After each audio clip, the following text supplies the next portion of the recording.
گود میں نہیں ملتے، بڑے منصب مصیبتوں کی آغوش میں ملتے ہیں۔ غوث اعظم بغداد پڑھنے کے لیے آتے ہیں۔ ایسا بھی زمانہ گزرا کہ 3 دن تک غوث اعظم کو کھانے کو کچھ نہیں ملا، فاقوں پر فاقے بھی کی ہے غوث اعظم نے، مگر پڑھائی نہیں چھوڑی، اور نہ بغداد میں کسی سے یہ کہا ہم تو سید ہیں بھائی، ہمارے ابا بھی پیے تھے، ہمارے نانا بھی پیے تھے، ہمارے ہاتھوں میں مرید ہو جاؤ، ہمارے لیے نذرانے لاؤ، ہم بھوکے ہیں، کھانا کھلاؤ ان کو۔ کہتے ہیں جب کئی دن گزر گئے، ایک بار بغداد میں ایسا بھی آیا موقع کہ کھانے کو کچھ نہیں ملا، تو میں جامع مسجد منصور میں گیا، وہاں بہت سارے مسافر آتے جاتے رہتے تھے، ان مسافروں کی وجہ سے بستی اور محلے کے لوگ کچھ کھانے وانے کا سامان لے جاتے رہتے تھے۔ یہ ایک بڑی اچھی روایت ہے۔ آپ کے علاقے میں جو مسجدیں ہوا کریں، خصوصاً مرکزی مسجدیں، اس بستی کے آس پاس کے لوگوں کو یہ چاہیے کہ وہ گاہے گاہے مسجد میں کچھ کھانے پینے کے سامان، کیا پتا کون مسافر کون ضرورت مند وہاں آتا جاتا ہو، اس کی ضرورت پوری ہو جائے۔ غوث اعظم فرماتے ہیں میں وہاں پہنچا، میرے دل نے چاہا کہ میں کسی سے کہوں کہ میں ایک طالب علم ہوں، مسافر ہوں، پڑھائی کر رہا ہوں، میری مدد کر دو، مجھے کچھ کھلا پلا دو۔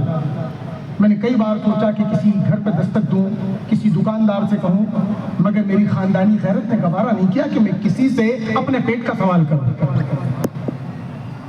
خون رسول میں اتنی غیرت، یہ تو انہی کا خاصہ ہے۔ اللہ اکبر، خون رسول کی غیرت دنیا کی سب سے بڑی غیرت ہے۔ غوث اعظم کہتے ہیں میں نے کچھ نہیں مانگا، مسجد میں جا کر کے بیٹھ گئے۔ کچھ دیر کے بعد ایک نوجوان آیا، بڑا سا اس کے پاس ایک خوان تھا کھانے کا، وہ بیٹھ گیا، اس میں کچھ روٹی اور کچھ گوشت تھا، اس نے کھانا شروع کیا، ایک دو لوگوں کو آواز دی کہ آئے شریک ہو جائیں۔ اس نے مجھ سے بھی کہا کہ آئیے آپ بھی شریک ہو جائیے۔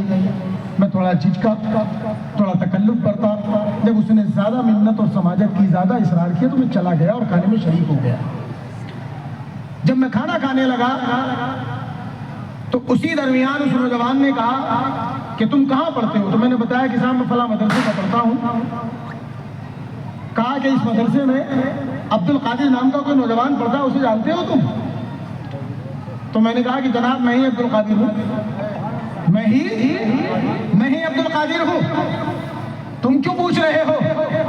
یہ سنتے ہی وہ شخص بڑا شرمندہ ہوا، شرمندہ ہونے کے بعد کہنے لگا کچھ دن پہلے میں آپ کے قصبہ گیلان کی طرف گیا تھا، اتفاق ایسا ہوا کہ آپ کی والدہ سے ملاقات ہوئی، آپ کی والدہ کو پتہ لگا کہ میں بغداد کی طرف کا رہنے والا ہوں، تو آپ کی ماں نے کچھ پیسے مجھے دیے اور کہا کہ میرا بیٹا عبد القادر بغداد کے مدرسے میں پڑھتا ہے، ہو سکتا ہے کہ اس کے پاس خرچے کے پیسے ختم ہو گئے ہو، تو تم بغداد جاؤ تو یہ 8 سکے میرے بیٹے عبد القادر کو دے دینا۔ میں یہ پیسے لے کر کے آ گیا اور میں نے کئی جگہ تلاشا لیکن تم مجھے ملے نہیں، اور میں ضرورت میں پھنس گیا، تو اس ضرورت کے تحت میں نے یہ پیسے خرچ کر لیے۔ جو کھانا ہے، یہ کھانا میں نے اپنے پیسوں سے نہیں خریدا، یہ تمہاری ماں کے دیے ہوئے پیسوں سے خریدا ہے، اس لیے میں شرمندہ ہوں۔ یا رسول اللہ، زندہ